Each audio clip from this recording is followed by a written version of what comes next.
Previously on Should You Trust CAG?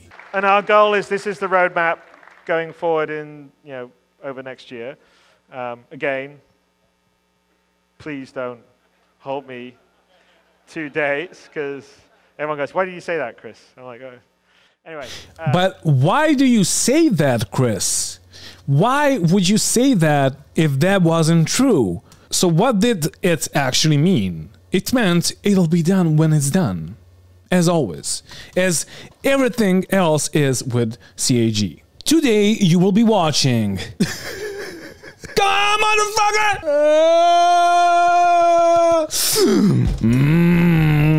Why would you say that? Anyway, hello there. Of course you're not gonna watch that. Anyway, so yesterday I released a video on like, should you trust the developers of Star Citizen or CAG or Cloud Imperium Games? And I did a long ass video, and then I realized that like it's like 1.5 hours long, so I decided to split it into a few episodes. But since then I had many more ideas, so this is gonna be the second episode of that thing. Before I roll the intro, I just wanna tell you one thing, because most of you are not even gonna watch the video till the end. I just wanna tell you this: I'm not fucking being negative. I'm not being, let me see what you said, give me a second. I'm not making any baseless accusations, no, I am not. I'm just reading the comments on my YouTube channel on the last video. I'm not doing any of that. I'm not being dishonest, I'm being reasonable, and I'm trying to be realistic. Also, I'm trying to criticize the game and the developers because nobody else is doing that. Okay, when I said nobody else, yeah, there are some YouTubers that are actually doing that, but most of them just praise the game. That's why I'm here. Also, if you like this, there's gonna be more content on Star Citizen, because I love Star Citizen and I want this game to prosper. I want this game to be better. I want this game to be an actual fucking game, and not just like the community being a fucking laughing stock for all the other communities, all the other gaming communities. So this is why I'm trying to do this. So I can tell you, should you or should you not trust them, and then in the end I will tell you from my point of view how we can fix this. And we can roll the intro now. Hello, my name is Grumpy.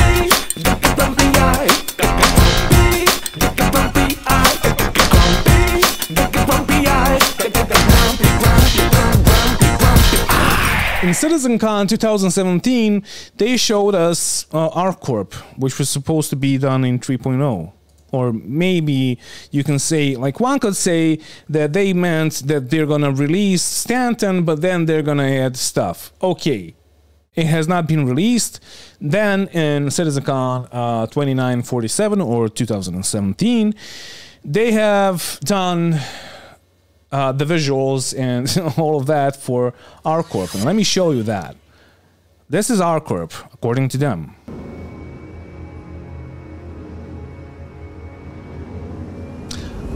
I don't know about you, but like Arccorp seems more flat than this.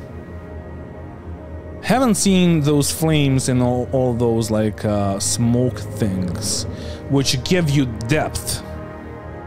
Also, they have stated that you can like fly through just one landing zone or 2 landing zones and then nothing else on the rest of the planet. So it has to feel believable at the scale of our universe.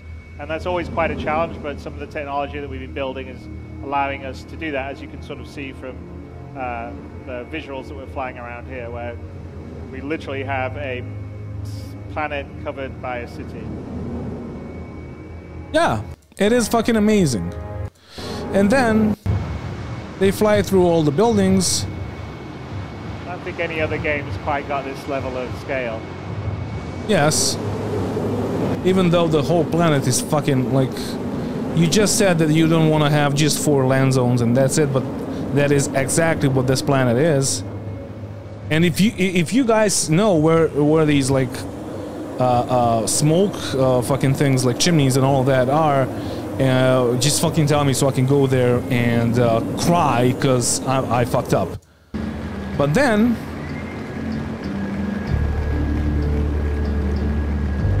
Arccorp really doesn't look like this, because this looks amazing. Arccorp is more flat than this, but then he goes all the way to Beijing, basically. And the key is it's all, that is called Orbital Relay AC421. We're not whatever. Yeah, there's no loading screens or anything. We just flew up from the city. We were down in Area 18. Then we were flying around these huge skyscrapers, and now we're just heading up to the orbital space station.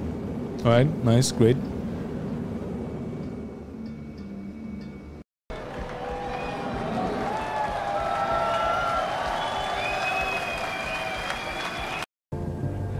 Let him just exit, and you're gonna see what I'm talking about. Precision is like we.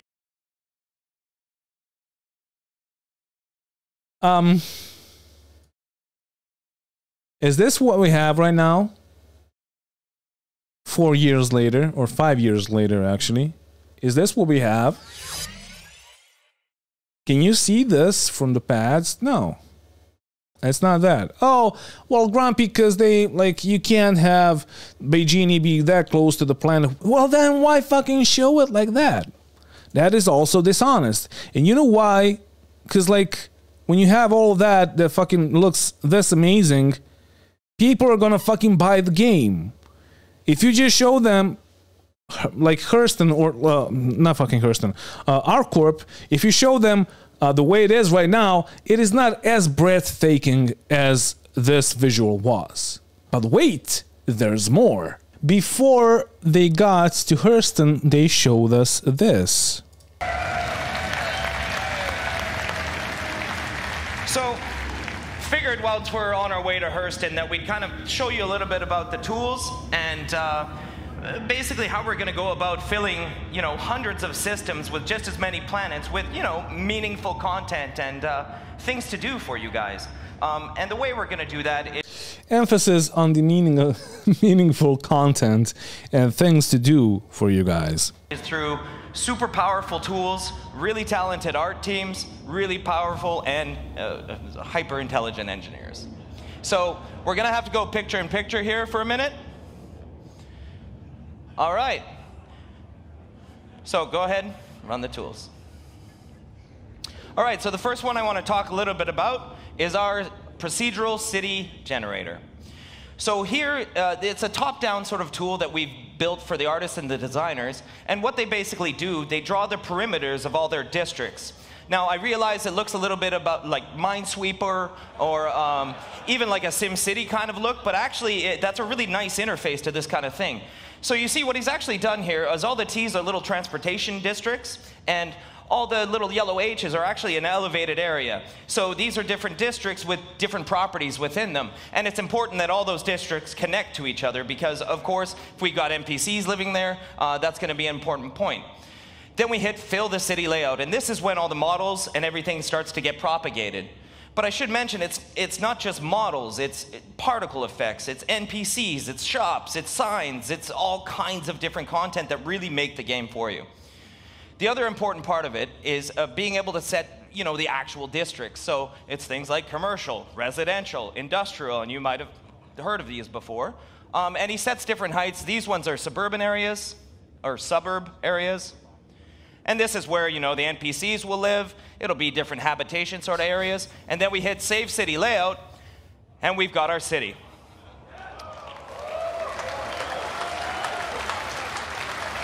So, it's a really exciting tool set. And again, this comes from lots of artwork and really, really, really intelligent engineers.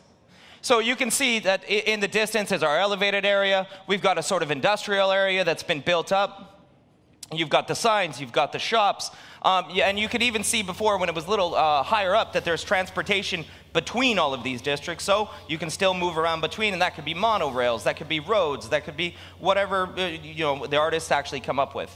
Or design, rather. They come up with it. Now, the reason I show you this is because in the most recent Q&A or Star Citizen Live, they were like the developers were asked asked if they're gonna redo Arccorp because it's getting old now after 5 years. I mean, yeah, that's how game development works. And they said, I'm gonna try and find. Let me just fucking find it. Give me a second. There we go. So they said this. Yeah. Okay. And lastly, I'm going to ask this. Hide myself. I already know the answer, but we're going to ask this so that everybody else knows the answer. Do you guys work on Arccorp? It's always on our backlog to make sure it doesn't rot and like break horribly, but we are aware that it has declined a tiny bit in quality, and there's a backlog item on our backlog, an item on our backlog about going back to it and, you know, evaluating what its current state is and what we can do to improve it. It has always been the odd one out, like it's breaking all the rules of the Planet Tech, always has. So it's very difficult and tricky to work with, and it's very easy to break. Obviously, we would like to do it justice as much as we can, but it's also not the most fun planet to work on. Yeah, when we talk about the systemic solutions, I think Arccorp is a different beast from every other planet and moon in Star Citizen. It uses different tech. It uses, I mean, it's a whole nother thing. So I think it's safe to say to everybody who was asking, and it was coming up a lot in the chat, that it is not forgotten and it will not be ignored. It's just that we're developed with the tech that's being developed by the Planet Tech team and stuff that's pushing the tech forward with Pyro and with Nyx and with other things beyond that. Our focus is just there on the more organic side, but there will be a day when the wheel of development spins back around and it comes back to Arccorp, just like it does everything at some point. And there you have it. Like, why is it so hard if it's this easy? If it is as easy as punching some things in, because that's what they said in 2017. Also, so there's as we more. flash around, you can see that this was more the commercial kind of area. This is where you'd find some of your shops, things like Dumpers Depot. And then over here was that sort of suburb area that he actually built up. So again, it's a really powerful tool set, but it's really only one piece of the puzzle. Okay. So the next piece of that puzzle is building up the interiors to this. So keeping that same concept in mind, we load up a different tool set. And this one is called, we call it our layout editor. So this is our interior layout editor, and it can be used for all kinds of things. So here's our Data Forge editor. You might have seen this on ATV before. And this is where we set up all our, real meaningful data. So these are different libraries that are used. But for the artists and designers, what they actually use is a flow graph system. And each of those boxes or nodes are actually rooms. And each of the connections are hallways or doors or elevators and things like this. And you can see that all the rooms are connected in a certain way and in a meaningful gameplay way. So those are elevator shafts. We might have a mission giver room. We might have a treasure room. We might have a pickup room. We might have a secret room. There's all sorts of different properties that go within them. Once we've got that flow graph, we go to our editor, we load that flow graph, then we give it a deterministic seed, and click OK, and the tools go ahead and build that environment for us. So now, an artist... And the crowd goes wild, because this means that if it's procedurally generated, you can basically play on the whole planet. But yeah. So an artist or a designer could absolutely build this. There's no reason why they couldn't. But there's a lot to do here. So you've got to connect walls. You've got to put lights in. You've got to place NPCs. Even some kind of technical things. We've got to place atmosphere areas. We have our room system. We have a power system. And one of the problems with that is that, one, it's a little prone to error. So like, oh, if I forgot my link, I didn't name it right, or whatever. Should I even play more? Like, there is no reason for me to play more of this. You got the point. They said that they can just, like, build a whole fucking city on a whole fucking planet and have maybe just have areas that are not just like Area 18 or Area, 17, 18. And it's going to be easy for them. And then this year, they say, that like it's not easy, and they're not gonna do it. It's on the backlog, but yeah, at some point we will do it. But if we do something, it's gonna break. So maybe not even like it's better not to do it right now, and that's why they're basically evading it. So I mean, what's the point? But wait, there is more. Somewhere close to the end of CitizenCon 2017, they showed us this, Lorville. And as I said, one of the things we're working on is Fauna. So,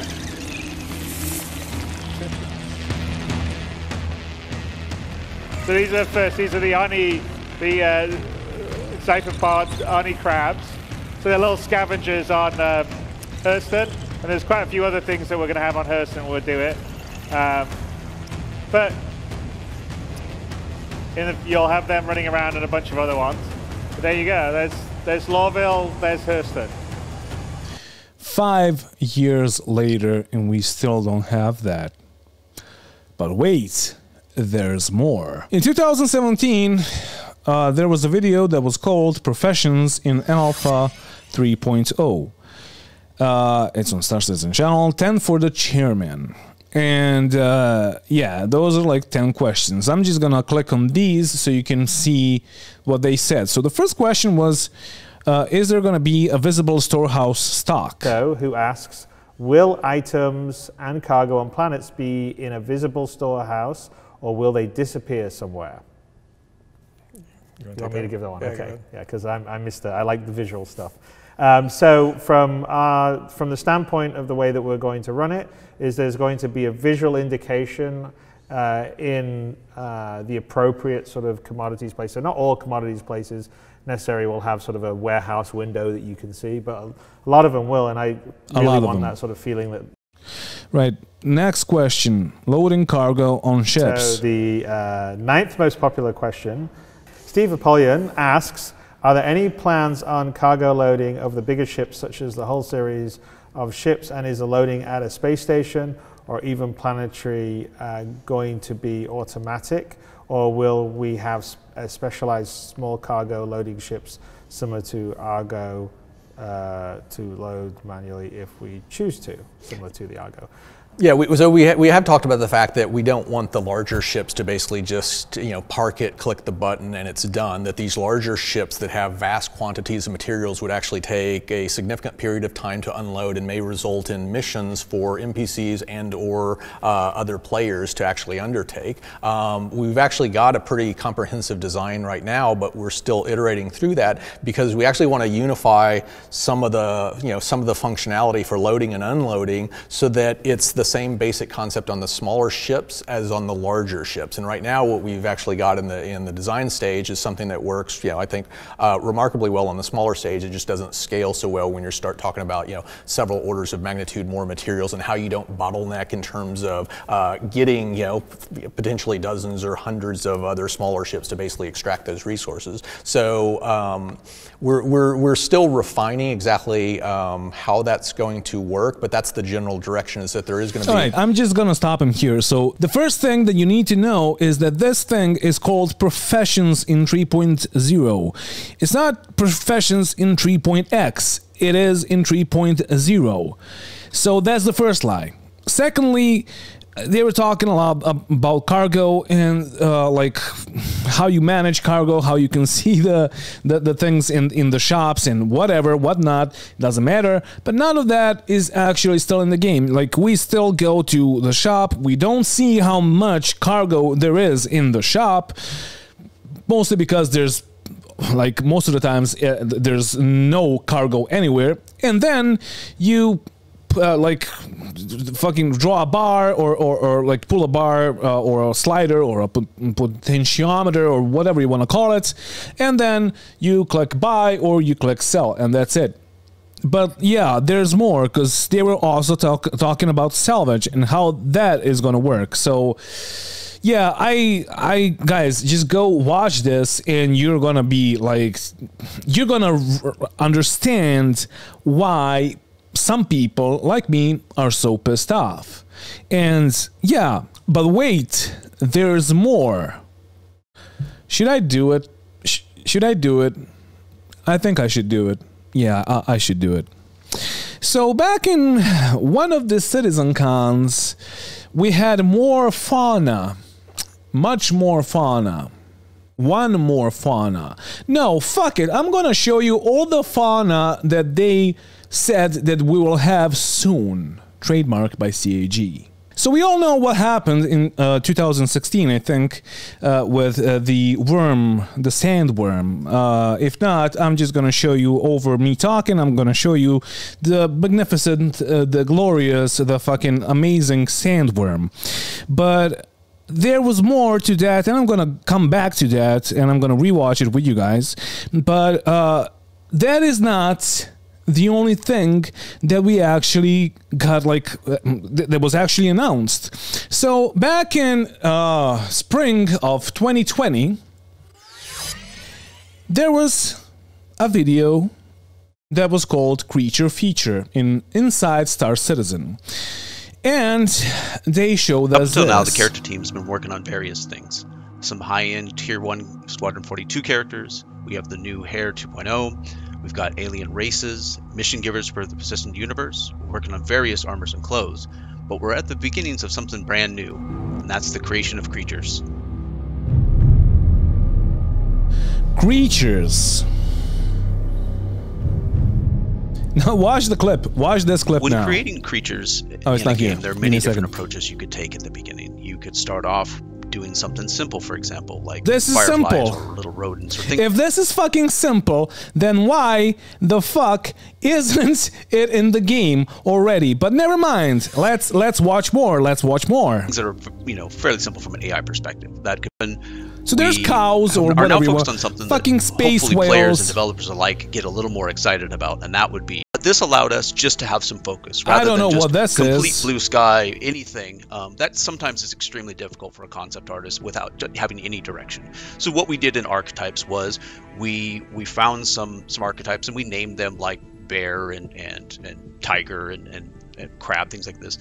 With it versus, let's say, a pure more concept art. Start making initial concepts. Fucking whatever, dude. Being all have some biological one and not be some genetic about these as we are. And some of them were confirmed, and some of them were supposed to be in the game or are supposed to be in the game, if not most of them. But you all know about the space whale. You all know about the amazing fucking microtech creature. You all know about, let me switch the camera. You all know about the amazing microtech creature, and you all know about the, what's it called? The sandworm and all of that shit.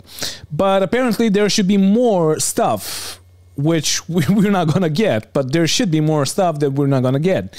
And all of that combined says what? Lies or incompetence? What, like, which of those two? Like, you can choose. They were either dishonest and lying, or they're just incompetent to do it. I think it's like the first one. I think they were just lying. Not that they're incompetent, but they were lying so they can get more funding, which is okay. But, like, why do it with lies? Why not fucking make that? Oh, because the servers will crash. Why would you even announce that then? What, like, how can you always announce the biggest fucking feature ever and then say, yeah, we're gonna postpone that because, like, the servers are not gonna, like, the server tech rate is shit, and the servers are not gonna be healthy. After that, they're just gonna be, like, keep on crashing and all of that. Why would you even fucking announce it then? On the topic of server meshing, oh, do I have a thing for you? Oh shit. As always, there is more, but one more thing. Let's look at the javelin and the sandworm, because, yeah, sandworm is obviously in the game. You can find it on Daimler, but there's one more thing before the javelin that is more important than the javelin and the sandworm that, like, nobody talks about. And I'm going to show it to you right now. I'm going to keep the volume down, but you guys gotta tell me in the comments, where the fuck is this landing zone? Because I want this fucking landing zone. Because all of the landing zones are basically the same. We have like 2 pads and a bunch of like little houses, huts, whatever you want to fucking call them, right next to each other. That are just like colored differently, so we can like differentiate the Shuben and the Arccorp mining area and all of that. But like, where is this? This should be apparently on Daymar, but like, is it on Daymar though? Also, bear in mind, this is 2016. 2016. Let me show you. Star Citizen Full Citizen Con 2016 presentation. Before he hits the Javelin wreck, he's gonna see random fucking cuddy wreck. Did you guys see the cuddy wreck ever? Anywhere? He's getting stuck in the fucking door even in the demo. Jesus fucking Christ. But like, what is this? I want this. But no, we can't have that. Because we can't have nice things. Also, did you see how the scope worked? Let me show you. You're gonna see in a second. There you go. You see how the side, like the scope itself, even I'm not sure if you even saw that because of my video or because of my camera. Yeah, you can see it. Yeah, you can see it clearly. Like even in this, like holding it on the shoulder, on like on the side, you can see the world in front of you zoomed in, and that's one one more to add to the pool of lies that they told us. And like, this is pretty obvious why it can't be done. You can only do this with current tech on like small fucking maps. There is no point in doing this on like huge fucking planets and like whole like verse and all of that, because the game needs to be rendered again in the scope, but zoomed in. You can't just like zoom in the same thing and like render it like that, because it's gonna be like really pixelated and all that. So it needs to be rendered again, and it needs. Why am I in this fucking cam? Give me a second. There we go. So you need to render one more thing, and that's gonna eat your fucking CPU. That will completely eat your CPU. So let me show you the last thing that I wanted to show you before he hits the Javelin wreck. There's more stuff on the fucking floor, on the ground, everywhere. This doesn't look like a desolate fucking wasteland like Daymar actually does, instead of the glitches. What the fuck is this? Okay, whatever, dude. Random person watching him. He's getting attacked.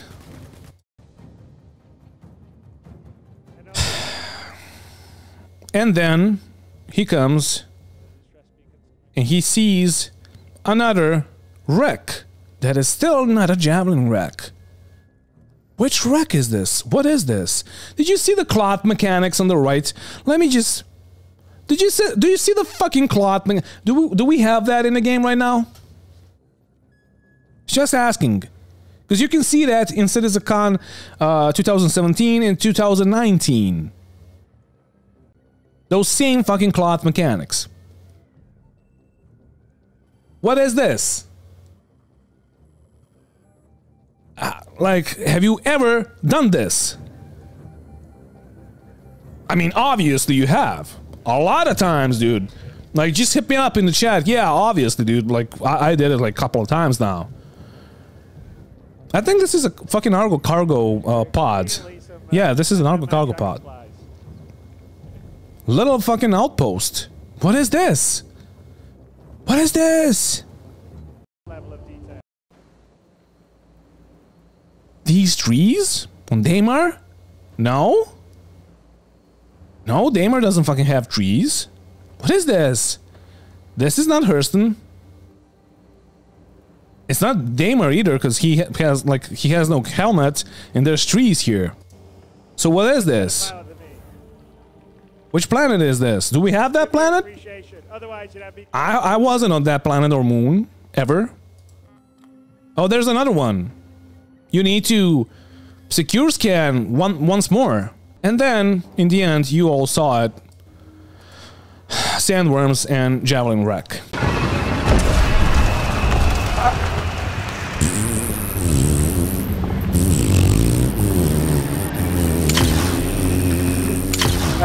Maybe that's not such a good idea.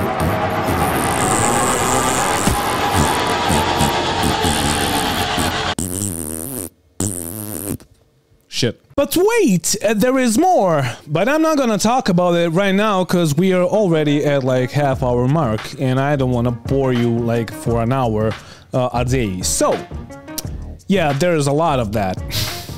There is a lot of that and there's no fucking point in trying to make a single video on it. But there is more and you're gonna see it tomorrow. But on the topic of that, I think the next episode is actually gonna be the conclusion. And then I'll tell you why I made these and why and how I think that we could actually push CAG to do better.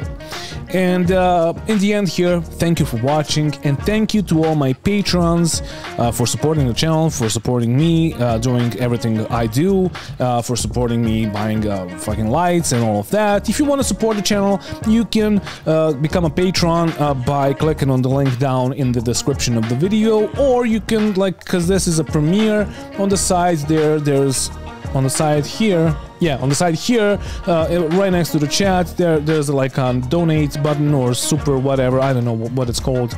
I'm really not a YouTuber and I'm probably gonna stay like this forever. And yeah, you can support the channel by doing that. So yeah, thank you for watching and don't forget to bring a towel when you're traveling through space. Can't wait for tomorrow.